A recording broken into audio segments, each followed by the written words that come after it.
ಎಲ್ರಿಗೂ ನನ್ನ ನಮಸ್ಕಾರಗಳು. ವೇದವಸ ವೈಬ್ಸ್ ಚಾನಲ್ಗೆ ಸ್ವಾಗತ ಸುಸ್ವಾಗತ. ಇವತ್ತೇನು ವಿಶೇಷ ಅಂತಂತೀರಿ? ವಿಶೇಷ ಅನ್ಲಿಕ್ಕೆ ಆ್ಯಸ್ ಯೂಶುವಲ್ ರೂಟೀನ್ ನೋಡ್ರಿ, ಹಂಗೆ ಒಂದು ಸ್ವಲ್ಪ ಡಿಫ್ರೆಂಟಾಗಿ ಇರ್ತದೆ. ಮತ್ತು ಯಾವುದೇ ವಿಡಿಯೋ ನಮ್ಮದು ರಂಗೋಲಿಯಿಂದನೇ ಸ್ಟಾರ್ಟ್ ಆಗ್ತದೆ. ನಿಮಗೆಲ್ಲ ಗೊತ್ತೇ ಇದೆ, ನೀವೆಲ್ಲರೂ ರಂಗೋಲಿಯನ್ನು ಎಷ್ಟು ಇಷ್ಟಪಡ್ತೀರೋ ಹಾಗೇನೆ ಮುಂಜಾನೆ ಮಾತನ್ನು ಇಷ್ಟಪಡ್ತೀರಿ ಅಂತ ನನಗೆ ಗುರ್ತದೆ. ಹಾಗಾಗಿ ನಾನು ಕೂಡ ಮುಂಜಾನೆ ಮಾತನ್ನು ಹೇಳ್ಕೋತ ಮುಂಜಾನೆ ರಂಗೋಲಿಯನ್ನು ಹಾಕ್ತೀನಿ ನೋಡ್ರಿ. ಇದು ನಾ ಈಗೇನು ಒಂದು ಥಾಟ್ ಓದ್ಲಿಕತ್ತೀನಿ, ಕಲಿಯುಗತ್ತು 100% ಸತ್ಯ ಅಂತೇನು ಹೇಳ್ತೀವಿ ಅದೇ ಅದ ನೋಡ್ರಿ. ನಾವು ಮಾಡಿದ ಕರ್ಮ ನಮ್ಮನ್ನು ಕಾಡುವುದು ಎಷ್ಟು ಸತ್ಯವೋ, ನಾವು ಮಾಡಿದ ಕರ್ಮ ನಮ್ಮನ್ನು ಕಾಡುವುದು ಎಷ್ಟು ಸತ್ಯವೋ, ನಾವು ಮಾಡಿದ ಪುಣ್ಯ ನಮ್ಮನ್ನು ಕಾಪಾಡುವುದೂ ಅಷ್ಟೇ ಸತ್ಯ. ಎಷ್ಟು ಅರ್ಥಪೂರ್ಣ ಅದ ನೋಡ್ರಿ. ಅದಕ್ಕೆ ಏನೇ ಮಾಡಬೇಕಾದ್ರೂ ಎವ್ರಿ ಮೂಮೆಂಟ್ ನಾವು ಒಂದು ಒಳ್ಳೆಯದನ್ನೇ ಬಯಸಬೇಕು, ಇನ್ನೊಬ್ಬರಿಗೆ ಒಳ್ಳೆಯದನ್ನೇ ಮಾಡಬೇಕು. ನಾವು ತಪ್ಪಿಯೂ ಒಬ್ಬರಿಗೆ ಕೆಟ್ಟದ್ದನ್ನು ಮಾತನಾಡುವುದಾಗಲಿ, ಒಬ್ಬರಿಗೆ ಕೆಟ್ಟದ್ದನ್ನು ಮಾತಾಡಿ ಮನಸ್ಸು ನೋಯಿಸುವುದಾಗಲಿ ತಿಳಿದು ಅಂತೂ ಮಾಡಲಿಕ್ಕೆ ಹೋಗಬಾರ್ದು. ಯಾಕಂದ್ರೆ ಹೆಂಗದ ಗೊತ್ತೇನ್ರಿ, ಕಲಿಯುಗ ಅಂದ್ರೆ ಬಡ್ಡಿ ಚಕ್ರ ಬಡ್ಡಿ, ಆ ಬಡ್ಡಿ ಈ ಬಡ್ಡಿ ಅಂತ ಏನು ಹೇಳ್ತೀವಿ, ಎಲ್ಲ ವಸೂಲು ಒಮ್ಮೆ ದೇವ್ರು ಮಾಡ್ಲಿಕ್ಕತ್ತ ಅಂದ್ರೆ ನಮ್ಗೆ ಉಸಿರಾಡ್ಲಿಕ್ಕೂ ಟೈಮ್ ಇರಂಗಿಲ್ಲ ಅಂತಾರಲ್ಲ, ಹಂಗದ.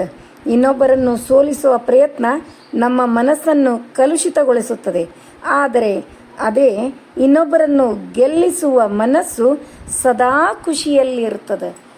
ಎಷ್ಟು ಅರ್ಥ ಅದ ಅಂದರೆ, ಒಬ್ಬರನ್ನ ಗೆಲ್ಲಿಸ್ಬೇಕು ಅಂತ ಒಳ್ಳೆಯತನದಿಂದ ನಾವು ವಿಚಾರ ಮಾಡ್ಲಿಕ್ಕತ್ವಿ ಅಂತಂದ್ರೆ, ಅವರು ಗೆದ್ದರು ಅಂತಂದ್ರೆ ಅದರೊಳಗೆ ನಾವು ಏನು ಖುಷಿಯನ್ನು ಕಾಣ್ತೀವಲ್ಲ, ಅದು ನಮಗೂ ಕೂಡ ನಮ್ಗೆ ಗೊತ್ತಿಲ್ಲದೆ ಒಳ್ಳೆಯ ರಿಸಲ್ಟನ್ನು ಕೊಟ್ಟಿರ್ತದೆ. ಅದೇ ನೀನು ಒಬ್ಬರು ಸೋಲಬೇಕು ಅಂತ ಹೆಣಗಾಡ್ಲಿಕ್ಕತ್ವಿ ಅಂತ ತಿಳ್ಕೊರಿ, ಅವಾಗ ಏನಾಗ್ತದೆ, ಅವ್ರು ಗೆಲ್ಲಿಕ್ಕತ್ತಂಗೆಲ್ಲ ನಾವು ಕುಗ್ಕೋತ ಹೋಗ್ತೀವಿ. ಅಂದ್ರೆ ನಮಗೆ ಗೊತ್ತಿರಲಾರ್ದೇ ಮನಸ್ಸು, ನಮ್ಮ ದೇಹ, ನಮ್ಮ ಆರೋಗ್ಯ ಗೊತ್ತಿಲ್ಲದಂತೆಯೇ ಕೊಳೆತು ನಾರ್ಲಿಕ್ಕೆ ಸ್ಟಾರ್ಟ್ ಆಗ್ತದೆ. ಅದಕ್ಕೆ ನಾವು ಇನ್ನೊಬ್ಬರಿಗೆ ಯಾವತ್ತು ಬಯಸಿದರೆ ಒಳ್ಳೆಯದನ್ನು ಬಯಸ್ರಿ, ಇಲ್ಲ ಅಂದ್ರೆ ಒಂದು 4 ದೇವರ ನಾಮಗಳನ್ನು ಹೇಳ್ರಿ, ಸಾಕು. ಎಷ್ಟೋ ಮನಸ್ಸಿಗೆ ಆನಂದವನ್ನು ಕೊಡ್ತದೆ ನೋಡ್ರಿ. ಮುಂಜಾನೆ ವಾತಾವರಣ ಅಂತೂ ಅಷ್ಟು ಚಂದ ನೋಡ್ರಿ. ಎಷ್ಟು ದೇವರ ನಾಮ ತಾನೇ ಬರ್ತಾವೆ ಬಾಯಿಯೊಳಗೆ. ನಮ್ಮ ಮುಂಜಾನೆ ಒಂದು ರಂಗೋಲಿ ಹಾಕ್ಲಿಕ್ಕತ್ವಿ ಅಂದ್ರೆ ಸ್ನಾನ ಆಗಲಿ ಬಿಡಲಿ, ಸ್ತೋತ್ರಗಳು ತಾನಾಗೇ ಬಾಯಿಯೊಳಗೆ ನಾಲ್ಗೆ ಮೇಲೆ ಬಂದುಬಿಡ್ತಾವೆ. ಅದರಿಂದ ನಮಗೆ ಗೊತ್ತಿಲ್ಲದಂತೆಯೇ ಎಷ್ಟೋ ಪುಣ್ಯದ ಜೊತೆಗೆ ನಮ್ಮ ಆರೋಗ್ಯ ಸುಧಾರಣೆ ಹಿಂಗದ ನೋಡ್ರಿ. ಇವತ್ತೇನು ಸ್ಪೆಷಲ್ ಮಾಡ್ಲಿಕ್ಕತ್ತೀನಿ ಅಂತೀರೇನ್ರಿ? ಈಗಂತೂ ಸ್ವಲ್ಪ ನೀರು ಕಾಯ್ಲಿಕ್ಕೆ ಇಟ್ಟೀನಿ, ಅಂದ್ರೆ ಭಕ್ರಿ ಮಾಡ್ತೀನಿ ಅಂತ ತಿಳ್ಕೊಳಿಕತ್ತೀರಿ ಅಲ್ರಿ. ಒಂದು ಬೇರೆ ಸ್ಪೆಷಲ್ ಮಾಡ್ಲಿಕ್ಕತ್ತೀನಿ ರೀ. ನೀನೇ ನೋಡ್ರಿ, 1-2 ಮೆಂತೆ ಸೂಡು, ಏನೋ ಗೊತ್ತಿಲ್ಲರಿ, ನಿಮಗೆ ಅನ್ನಿಸ್ತಿರ್ಬೇಕು ಕಾಳುಗಳು ಜಾಸ್ತಿ ಮಾಡಂಗಿಲ್ಲ ಹಿಂಗಿಲ್ಲ ಅನ್ನಿಸ್ತಿರ್ಬೇಕು. ಯಾಕಂದ್ರೆ ಬರೀ ಅವಾಗ ನೋಡಿದ್ರೆ ಮೆಂತೆ ಪಲ್ಯ, ಸೌತೆಕಾಯಿ, ಗಜ್ರಿ, ಪಾಲಕ್ ಪಲ್ಯ ಇದೇ ತೋರಿಸ್ತೀರಿ. ಖರೀ ರೀ, ನನಗೆ ಫ್ರೆಶ್ ತೊಪ್ಪಲ ಪಲ್ಯ ನೋಡಿದ್ನಿ ಅಂದ್ರೆ ಏನಾಗ್ತದೋ ಗೊತ್ತಿಲ್ಲ, ತೊಗೊಂಡೇ ತೊಗೊಳೋದು. ಮತ್ತು ಫ್ರಿಜ್ ಒಳಗಂತೂ ಇಡಂಗಿಲ್ಲ, ಮತ್ತು ಎಲ್ಲಿ ಒಣಗ್ತದೋ ಅಂಥೇಳಿ ಬೇರೆ ಏನರ ಕಂಡು ಹಿಡಿದು ಮಾಡೋದು ನೋಡ್ರಿ. ಹಾಗೆ ನಿನ್ನೆ 2 ಸೂಡು ಮೆಂತೆ ತೊಗೊಂಡಿದ್ನೆಲ್ಲ ಭಾಳ ದಪ್ಪವು ರೀ. ಅಂದ್ರೆ 2 ಸೂಡೊಳಗೆ 4 ಮೆಂತೆ ಸೂಡುಗಳಾಗುವಷ್ಟು ದಪ್ಪದ. ಅಷ್ಟು ಚೆಂದಾಗಿ ಆರಿಸಿ ಅದ್ರ ಮೇಲೆ ಉಪ್ಪು ಹಾಕಿ ನೀರು 2 ಸರಿ ನೀರು ಹಾಕಿ ತೊಳೆದು ಇಟ್ಕೊಂಡೀನಿ. ಹಾಗೆ ಕೊತ್ತಂಬರಿನೂ ತೊಳೆದು ಇಟ್ಕೊಂಡೀನಿ ರೀ. ಈಗ ಒಂದು ಸೈಡು ಬದನೆಕಾಯಿ ಮತ್ತು ಮಾವಿನಕಾಯಿ 1-2 ಅವನು ಎಲ್ಲ ತೊಳೆದಂತೂ ರೆಡಿ ಇಟ್ಕೊಂಡೀನಿ. ಈಗೇನದ ಪಲ್ಯ ಹೆಚ್ಚಲಿಕತ್ತೀನಿ. ಇಷ್ಟು ಪಲ್ಯ ಸಣ್ಣಗೆ ಹೆಚ್ಕೊಂಡು ಏನೇನು ಮಾಡ್ಲಿಕ್ಕತ್ತೀನಿ ನೋಡಾಕಂತ್ರಿ. ನಿಮಗೆ ಅನಿಸಿರ್ತದೆ ಏನೋ ಮೆಂತೆ ಪಲ್ಯ ಎಳಿಲಿಕ್ಕತ್ತದ ಅಂಥೇಳಿ. ಇಲ್ಲರಿ, ಮೆಂತೆ ಕಡುಬು ಮಾಡ್ಲಿಕ್ಕತ್ತೀನಿ. ಭಾಳ ದಿವಸ ಆಗಿತ್ತು ಮಾಡ್ಲಾರ್ದೆ. ನನ್ನ ಮಕ್ಳು ಆ್ಯಕ್ಚುಲಿ ಮೊನ್ನೆನೇ ಅಂದಿದ್ರು, ಅದಕ್ಕೆ ಮೆಂತೆ ಕಡುಬು ಮಾಡ್ಲಿಕ್ಕತ್ತೀನಿ. ಈಗ ಒಂದು 5-6 ಹಸಿಮೆಣ್ಸಿನ್ಕಾಯಿ, ಅದರೊಳಗೆ ಏನದ ಸ್ವಲ್ಪ ಉಪ್ಪು ಜೀರಿಗೆ ಹಾಕಿ ಮಿಕ್ಸಿ ಮಾಡಿ ತಕ್ಕೋತೀನಿ ರೀ. ಕೊತ್ತಂಬರಿನೂ ಹಾಕಿನಿ. ಈಗ ಒಗ್ಗರಣೆ ಕೊಡ್ತೀನಿ. ಒಂದು 3-4 ಸ್ಪೂನು ಎಣ್ಣೆ, ಜೀರಿಗೆ, ಸಾಸಿವೆ, ಅರಿಶಿನ ಪುಡಿ, ಹಿಂಗು ಎಲ್ಲ ಹಾಕಿ ಮೆಂತೆ ಪಲ್ಯ ಹಾಕಿಬಿಡ್ತೀನಿ. ಮತ್ತು ಹಂಗೆ ಇದ್ರೊಳಗೆ ನಾ ಏನು ಮಿಕ್ಸಿ ಮಾಡಿ ಇಟ್ಕೊಂಡೆಲ್ಲ ಅದ್ರೊಳಗೆ ಅಲ್ಲ ಹಾಕಬೇಕು ಮಿಕ್ಸಿ ಒಳಗೆ ಅಂತ ಇಟ್ಕೊಂಡೇನಿ ರೀ. ಗಡಿಬಿಡಿ ಒಳಗೆ ಹಂಗೆ ಕೈಯಾಗಿ ಹಿಡ್ಕೊಂಡು ಬಂದೆ. ಮತ್ತು ಅದನ್ನೇನು ಮಾಡಿದೆ, ಒಡೆದಿರಿ ಇಲ್ಲೇ ಕುಟ್ಟಿ ಚಟ್ನಿ ಅಂದರೆ ಜಜ್ಜಿ ಪೇಸ್ಟ್ ಮಾಡಿ ಇಟ್ಕೊಂಡೀನಿ. ಈಗೇನದ ಮೆಂತ್ಯ ಪಲ್ಯ ಸೂಡು ಒಂದು ಸೂಡು ಅಂದರೆ ಎರಡು ಕಟ್ ಅಷ್ಟು ಒಗ್ಗರಣೆಗೆ ಹಾಕಿ ಚೆಂದಾಗಿ ಕೈ ಆಡಿಸಿ ಫ್ರೈ ಮಾಡ್ಲಿಕ್ಕತ್ತೀನಿ. ಹಂಗೆ ಅದ್ರ ಜೊತೆ ಬದ್ನಿಕಾಯಿ ರೀ, ಒಂದು 3-4 ಬದ್ನಿಕಾಯಿ ಭಾಳ ಎಳೆಯವು ಮತ್ತು ಫ್ರೆಶ್ ಪಲ್ಯ ಇದ್ದು. ಅದು ಒಬ್ಬರು ತಂದು ಕೊಟ್ಟಿದ್ರ ನಮಗೆ ರೀ. ಅದಕ್ಕೆ ಅವನಿಷ್ಟು ಹೆಚ್ಕೊಂಡು ಅವನು ಕೂಡ ಮೆಂತ್ಯ ಪಲ್ಯ ಜೋಡಿ ಹಾಕ್ತೀನಿ. ಒಂದು 2-3 ಬದ್ನಿಕಾಯಿ ಚೆಂದಾಗಿ ಸಣ್ಣ ಸಣ್ಣ ಸ್ಲೈಸ್ ಉದ್ದುದ್ದು ಸ್ಲೈಸ್ ಮಾಡಿ ಅವನ್ನ ಮೆಂತ್ಯ ಪಲ್ಯ ಜೋಡಿನೇ ಹಾಕ್ತೀನಿ. ಹಾಕಿ ಚೆಂದಾಗಿ ತಾಳಿಸ್ಕೊತೀನಿ. ಇಷ್ಟು ತಾಳಿಸಿ ಪೇಸ್ಟ್ ಏನು ಮಾಡಿ ಇಟ್ಕೊಂಡಿದ್ನಲ್ರಿ ನಾನು, ಹಸಿಮೆಣಸಿನ್ಕಾಯಿ ಜೀರಿಗೆ ಉಪ್ಪು ಹಾಕಿ ಆಲ್ರೆಡಿ ಪೇಸ್ಟ್ ಅಂತೂ ರೆಡಿ ಅದ. ಅದನ್ನು ಕೂಡ ನಾನು ಇದೇ ಪಲ್ಯ ಜೊತೆನೇ ಹಾಕ್ತೀನಿ. ಅಂದ್ರೆ ಏನು ಮಾಡ್ಲಿಕ್ಕತ್ತೀನಿ, ಆಲ್ರೆಡಿ ಕ್ಲೀವ್ ಸಿಕ್ತು ಅಂತ ಅನ್ಕೋತೀನಿ. ಒಂದು ವಾಟಗಾದಷ್ಟು ಉದ್ದು ವಾಟಗಾದಷ್ಟು ಒಂದು ವಾಟಗ ಮೆಂತೆ ಪಲಾವ್ ಮಾಡ್ಲಿಕ್ಕತ್ತೀನಿ ನೋಡ್ರಿ. ಯಾಕಂದ್ರೆ ನಮ್ಮ ಅಣ್ಣನ ಮಕ್ಕಳು ಬಂದಾರಲ್ಲ, ಅವ್ರಿಗೊಂಚೂರು ಡಿಫ್ರೆಂಟಾಗಿ ಏನು ಇಷ್ಟ ಆಗ್ತದೋ ಮಾಡಬೇಕು ಅಂತ ತಿಳ್ಕೊಂಡು ಮಾಡ್ಲಿಕ್ಕತ್ತೀನಿ ರೀ. ಈಗ ಇದ್ರೊಳಗೆ ಏನೇನು ಹಾಕ್ತೀನಿ ಅಂತಂದ್ರೆ, ಹಸಿಮೆಣಸಿನ್ಕಾಯಿ ಪೇಸ್ಟ್ ಅಂತೂ ಆಲ್ರೆಡಿ ಹಾಕಿದ್ದದ. ಮಸಾಲೆ ಪುಡಿ ಹಾಕ್ತೀನಿ ಮತ್ತು ಬೆಲ್ಲ ಅದು ಏನೂ ಹಾಕಂಗಿಲ್ಲ ರೀ. ಸ್ವಲ್ಪ ಮಸಾಲೆ ಪುಡಿ ಹಾಕಿ ಕುದಿಲಿಕ್ಕೆ ಇಟ್ಬಿಡ್ತೀನಿ. ಅಕ್ಕಿನೂ ನೆನೆ ಇಟ್ಕೊಂಡೀನಿ ಆಲ್ರೆಡಿ. ಮತ್ತೊಮ್ಮೆ ನೀರೆಲ್ಲ ಚೆಲ್ಲಿ ಅಕ್ಕಿನೂ ಸುರಿವಿ ಕುದಿಲಿಕ್ಕೆ ಇಟ್ಬಿಡ್ತೀನಿ. ಮಸ್ತ್ ಟೇಸ್ಟಿಯಾದ ಮೆಂತ್ಯ ಪಲಾವ್ ರೆಡಿ ಆಗ್ತದೆ ನೋಡ್ರಿ. ಈಗ ಒಂದು ಸೈಡ ಮೆಂತ್ಯ ಪಲಾವ್ ಅಂತೂ ರೆಡಿ ಆಗ್ಲಿಕ್ಕತ್ತದ. ಮತ್ತು ಹಿಟ್ಟು ಕಾಣಿಸ್ಲಿಕ್ಕತ್ತದ. ಬರ್ಷನ್ ಮೇಲೆ ಇಟ್ಟಿರಿ, ಆ ಬುಟ್ಟಿ ಒಳಗೆ ಏನು ಭಕ್ರಿ ಮಾಡ್ತೀರೋ ಏನು ಅಂತ ಅಂತೀರಿ ನೋಡ್ರಿ. ಹೇಳಿದ್ನಿಲ್ಲ ಮೆಂತ್ಯ ಕಡುಬು ಮಾಡ್ಬೇಕಂತೇಳಿ. ಅದಕ್ಕೆ ಇನ್ನೂ ಒಂದು ಸೂಡು ಅಂದರೆ 2 ಕಟ್ ಆಗಷ್ಟು ದೊಡ್ಡ ಸೂಡಿದ್ದವು. ಅದಕ್ಕೆ ನೀವು ಕಟ್ ಅಂತೀರಿ, ನಾವು ಸೂಡು ಅಂತ ಕರಿತೀವಿ ರೀ. ಅದಕ್ಕೆ ನೀರು ಕುದಿಲಿಕ್ಕೆ ಇಟ್ಟೀನಿ. ಅವು ಒಂದು ಸ್ವಲ್ಪ ನೀರು ಈ ಅನ್ನಕ್ಕೆ ಸುರಿ ಮೆಂತ್ಯ ಪಲಾವಕ್ಕೆ ಹಾಕಿ ಇನ್ನೊಂದಿಷ್ಟು ಹೆಸರು ಹಾಕ್ಕೊಂಡು ಬಕ್ರಿ ಹಿಟ್ಟು ಕಲಿಸಿ ಮೆಂತ್ಯ ಕಡುಬು ಮಾಡ್ತೀನಿ ನೋಡ್ರಿ. ಈಗ ಸ್ಟಾರ್ಟ್ ಮಾಡಲಿಲ್ರಿ ಮಾಡಲಿಕ್ಕೆ. ನಾವು ಬಕ್ರಿ ಮಾಡಲಿಕ್ಕೆ ಹಿಟ್ಟು ಹೆಂಗೆ ಕಲಿಸ್ಕೋತೀವಲ್ರಿ, ಹೆಸರು ಹಾಕಿ ಹಂಗೆ ಕಲಿಸ್ಕೊಳ್ಳೋದು ನೋಡ್ರಿ. ಮತ್ತು ಜಿಗಿ ಭಾಳ ಇತ್ತಂದ್ರೆ ಹೆಸರು ಹಾಕ್ಕೊಳ್ಳೋ ಅವಶ್ಯಕತೆ ಇಲ್ಲ, ಹಂಗೆ ಕಲಿಸ್ಕೊಂಡ್ರೂ ನಡೀತದೆ. ಇವನ್ನೇನದ ಮೆಂತ್ಯ ಕಡುಬು ಸಣ್ಣಾಗಿ ಮಾಡಿ, ನೀವು ದೊಡ್ಡ ಬೇಕಂದ್ರೆ ದೊಡ್ಡೂ ಮಾಡ್ಬೋದು. ಸಣ್ಣದಾಗಿ ಮಾಡಿ ಅವನ್ನ ಉಗಾದ ಮೇಲೆ ಬೇಯಿಸ್ಕೋಬೇಕು ನೋಡ್ರಿ. ಉಗಾದ ಮೇಲೆ ಬೇಯಿಸ್ಕೊಂಡು ಆಮೇಲೆ ಮೆಂತ್ಯ ಪಲ್ಯ ಏನು ಮಾಡಿರ್ತೀವಲ್ಲ ಅದರೊಳಗೆ ಹಾಕಿ ಚೆಂದಾಗಿ ಕೈ ಆಡಿಸ್ಬಿಟ್ರೆ ಮೆಂತ್ಯ ಕಡುಬು ಈಸಿ, ಭಾಳ ಫಾಸ್ಟಾಗಿ ಆಗುವಂಥ ಮೆಂತ್ಯ ಕಡುಬು ರೆಡಿ ಆಗ್ತಾವೆ ನೋಡ್ರಿ.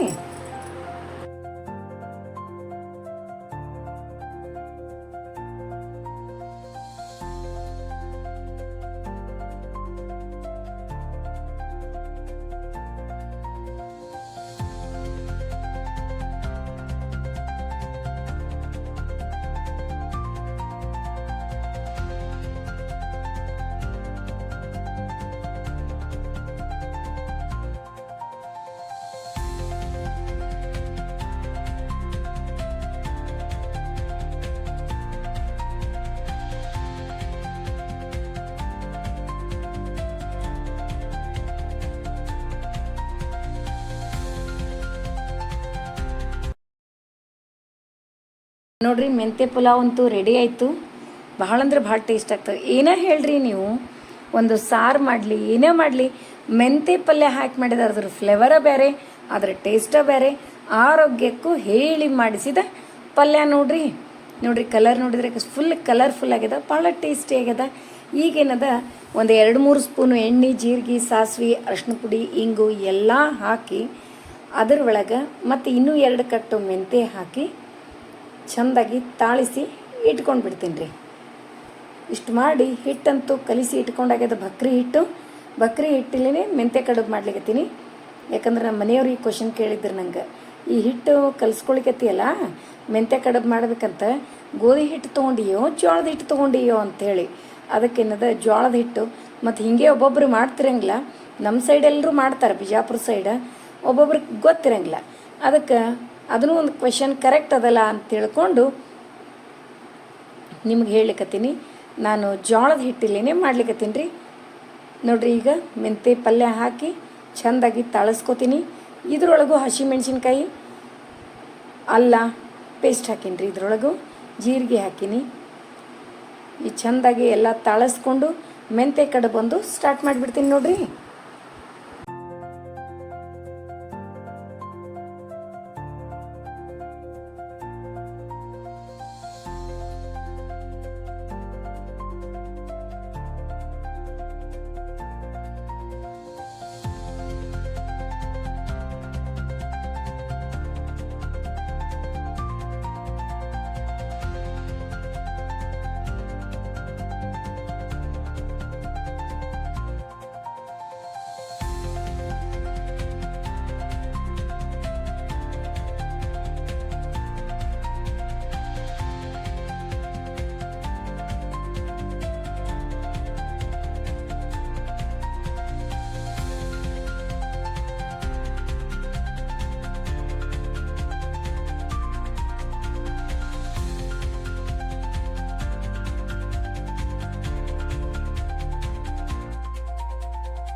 ಈಗ ಹಂಗೆ ಮೆಂತೆ ಕಡುಬು ರೆಡಿ ಆಗ್ಲಿಕ್ಕತ್ತವ. ಮತ್ತು ಮಾವಿನಕಾಯಿ ದಿಢೀರ್ ಚಟ್ನಿ, ಮಸ್ತ್ ಟೇಸ್ಟಿ ಆದ ಮಾವಿನಕಾಯಿ ಚಟ್ನಿ ಮಾಡ್ಲಿಕ್ಕತ್ತೀನಿ. ಎಲ್ಲ ಸಿಪ್ಪಿ ತೆಗೆದು ಮೊದಲು ಚೆಂದಾಗಿ ಹೆರೆದು ಇಟ್ಕೋತೀನಿ. ಹೆರೆದು ಇಟ್ಕೊಂಡು ಒಗ್ಗರಣೆ ಹಾಕಿ ಮಾವಿನಕಾಯಿ ಡಿಫ್ರೆಂಟ್ ಆದ ಚಟ್ನಿ ಎಲ್ಲರೂ ಇಷ್ಟಪಡುವಂಥದ್ದು. ಯಾಕಂದ್ರೆ ನಮ್ಗೆ ಈ ಸದ್ಯ ತಿನ್ನಬೇಕು ಅನಿಸ್ದಾಗ ಮಾಡ್ಕೊಳ್ಳೋಕ್ಕೆ ಈಸಿ ಮೆಥಡ್ ಒಳಗೆ ತೋರಿಸ್ಲಿಕ್ಕತ್ತೀನಿ. ಇದನ್ನು ನಮ್ಮ ವೈಷ್ಣವಿಯವರು ಹೇಳ್ಯಾರ ನನಗೆ. ಅದೇ ಮೆಥಡನ್ನು ಯೂಸ್ ಮಾಡಿ ಮಾಡ್ಲಿಕ್ಕತ್ತೀನಿ ನೋಡ್ರಿ. ಡಬ್ಬಿ ಚಾಲು ಅದು ನಮ್ಮ ಮನೆಯೊಳಗೆ 7:30 8 ಆಯಿತು ಅಂದ್ರೆ ಡಬ್ಬಿಗಳು ಸ್ಟಾರ್ಟ್ ಆಗ್ತವೆ. ಅಷ್ಟರೊಳಗೆ ನಾ ಎಲ್ಲ ಮುಗಿಸ್ಕೋಬೇಕು ನೋಡ್ರಿ. ಹಾಗೆ ಕೆಲಸ ಈ ಕಡೆಯೂ ನಡೀತಿರ್ತದೆ, ಹಾಗೆ ಆ ಕಡೆಯೂ ನಡೀತಿರ್ತದೆ. ಅಂದರೆ ಡಬ್ಬಿಗಳು ಬಂದಂಗೆಲ್ಲ ಡಬ್ಬಿಗೆ ಹಾಕಿ ಕೊಡೋದು. ಮತ್ತು ಇಲ್ಲಿನೂ ಕೆಲಸ ಹಂಗೆ ನಡೆದ್ಬಿಟ್ಟಿರ್ತದೆ ನೋಡ್ರಿ. ಈಗೆಲ್ಲ ಸಿಪ್ಪಿ ತೆಗೆದೆ, ಮಾವಿನಕಾಯಿ ಮೇಲಿಂದು ಸಿಪ್ಪಿ ತೆಗೆದು ಇನ್ನು ಹೆರೆದು ಎಷ್ಟು ಫಾಸ್ಟಾಗಿ ಮಾಡ್ತೀನಿ ನೋಡ್ರಿ. ಈ ಮಾವಿನಕಾಯಿ ಚಟ್ನಿ ಮಾಡಲಿಕ್ಕೆ ಬರೇ 5 ನಿಮಿಷ, ಭಾಳ ಆಯಿತು ಅಂದರೆ 5 ನಿಮಿಷದೊಳಗೆ ಚಟ್ನಿ ರೆಡಿ ಆಗ್ತದೆ ನೋಡ್ರಿ.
ಈಗ ನೋಡ್ರಿ, ಒಂದು 2-3 ಸ್ಪೂನ್ ಎಣ್ಣೆ, ಜೀರಿಗೆ, ಸಾಸಿವೆ, ಅರಿಶಿನ ಪುಡಿ, ಇಂಗು ಎಲ್ಲ ಹಾಕುದ್ರಿ.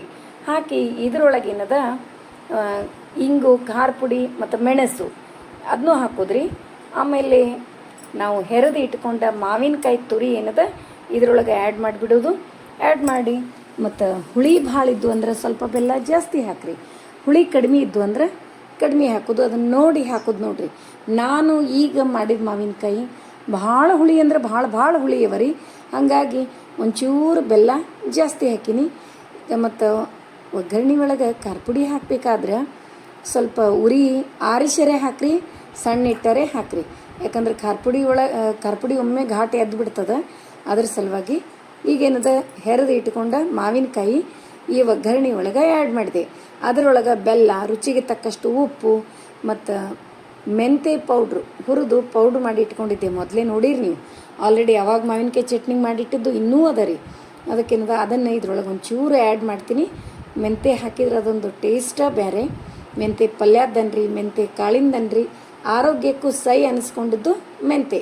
ಈಗೇನದ ರುಚಿಗೆ ತಕ್ಕಷ್ಟು ಉಪ್ಪು ಮತ್ತು ಬೆಲ್ಲ ಎಲ್ಲ ಹಾಕಿ ಚೆಂದಾಗಿ ಮಿಕ್ಸ್ ಮಾಡಿ ಒಂದು ಕುದಿಸಿ ತೆಗೆದುಬಿಟ್ರೆ ಏನಂತೀರಿ, ಭಾಳ ಅಂದ್ರೆ ಭಾರಿ ಟೇಸ್ಟ್ ಆಗ್ತದೆ ನೋಡ್ರಿ ಮಾವಿನಕಾಯಿ ಚಟ್ನಿ. ನೀವು ಒಂದು ಸರಿ ಹಿಂಗೆ ಟ್ರೈ ಮಾಡಿ ಹೆಂಗಾಗಿತ್ತು ಅಂತೇಳಿ ಕಮೆಂಟ್ ಮಾಡಿ ತಿಳಿಸೋದು ಮರಿಬೇಡ್ರಿ. ನೋಡಿದ್ರಲ್ಲ ಇವತ್ತಿನ ವಿಡಿಯೋ ಎಲ್ರಿಗೂ ಇಷ್ಟ ಆಯಿತು ಅಂತ ಅನ್ಕೋತೀನಿ. ನಮ್ಮ ವಿಡಿಯೋಗಳು ನಿಮಗೆ ಇಷ್ಟ ಆದರೆ ಲೈಕ್ ಮಾಡಿರಿ, ಶೇರ್ ಮಾಡಿರಿ. ಹೊಸದಾಗಿ ನೋಡ್ಲಿಕ್ಕತ್ತವರು ನಮ್ಮ ವಿಡಿಯೋಸ್ ಇಷ್ಟ ಆದರೆ ಬಿಡ್ಲಿಕ್ಕೆ ಹೋಗಬೇಡ್ರಿ. ಲೈಕ್ ಮಾಡಿ, ಸಬ್ಸ್ಕ್ರೈಬ್ ಮಾಡಿರಿ. ಹಾಗೆ ಫ್ರೆಂಡ್ಸ್ ಆ್ಯಂಡ್ ರಿಲೇಟಿವ್ಸಿಗೆಲ್ಲ ಶೇರ್ ಮಾಡ್ತಿರಲ್ಲ. ಇನ್ನೂ ಒಂದು ನನ್ನ ಪರ್ಸ್ನಲ್ ಒಂದು ಮಾತು ಹೇಳ್ತೀನಿ ನೋಡ್ರಿ. ನಾನು ಒಂದು ಪರ್ಸನ್ ಯಾರೇ ಭೇಟಿಯಾಗ್ಯಾರಂದ್ರೆ ಅವ್ರು ಒಳ್ಳೆಯವರಾಗಿರಲಿ ಕೆಟ್ಟವರಾಗಿರಲಿ, ಅವ್ರ ಕಡೆದ್ದು ಒಳ್ಳೆತನ ಮಾತ್ರ ಸೆಲೆಕ್ಟ್ ಮಾಡ್ಕೋತೀನಿ. ಆಲ್ವೇಸ್ ಬಿ ಪಾಸಿಟಿವ್ ಅಂತ ಏನು ಬಾಯಿಯೊಳಗೆ ಹೇಳ್ತೀನಿ, ನಾನು ಇರೋದು ಪಾಸಿಟಿವ್ ಆಗೇ ಇರ್ತೀನಿ. ಅದಕ್ಕೆ ನಿಮ್ಮ ಕಮೆಂಟ್ಸ್ ಒಳಗೂ ಒಳ್ಳೆಯದು ಮಾತ್ರ ನಾನು ತೊಗೊಂಡಿರ್ತೀನಿ. ಅಷ್ಟೂ ಮಿರಾಗಿ ಏನಾದರೂ ಅತಿಯೇ ಬೇಡವಾದ್ದೇ ಕಮೆಂಟ್ ಇದ್ರೆ ನಾನು ಅದನ್ನು ಓದಲಿಕ್ಕೂ ಹೋಗಂಗಿಲ್ಲ. ಅದನ್ನೇನು ಮಾಡಿಬಿಡ್ತೀನಿ ರೀ, ರಿಮೂವ್ ಮಾಡಿಬಿಡ್ತೀನಿ ರೀ. ನಾನು ಇದ್ದದನ್ನು ಹೇಳಲಿಕ್ಕತ್ತೀನಿ.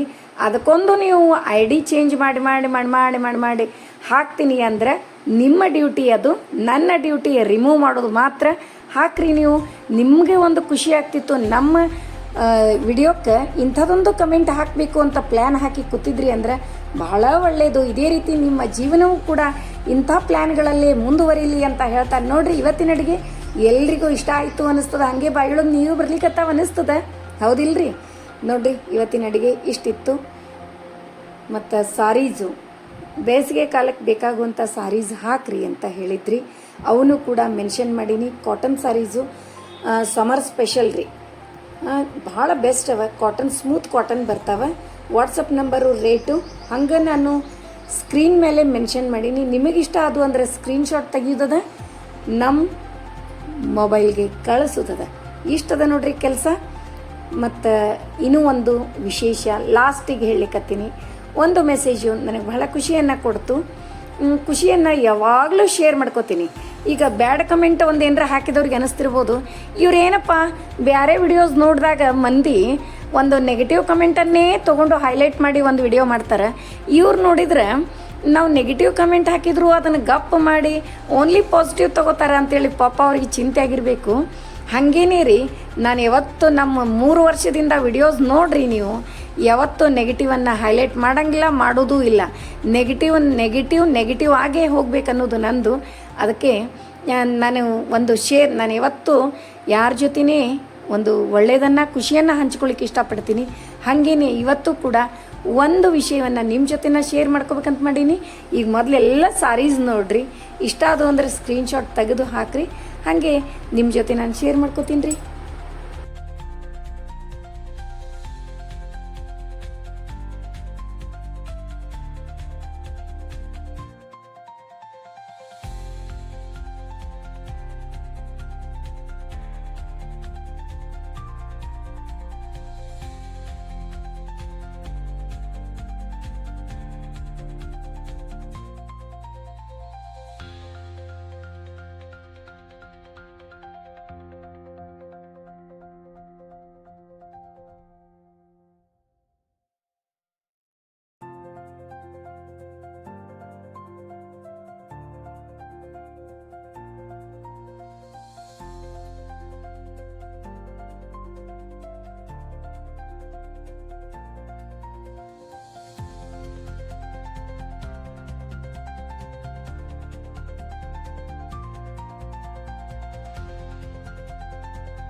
ಇದು ನೋಡ್ರಿ ನನ್ನ ಫೋನ್ ನಂಬರ್ ಅವ್ರಿಗೆ ಆಮೇಲೆ ಸಿಕ್ಕದ ಅಂದ್ರೆ ಅದು ಏನಂತ ವಿಷಯ ನಿಮ್ಗೆ ಹೇಳ್ತೀನಿ ಕೇಳ್ರಿ.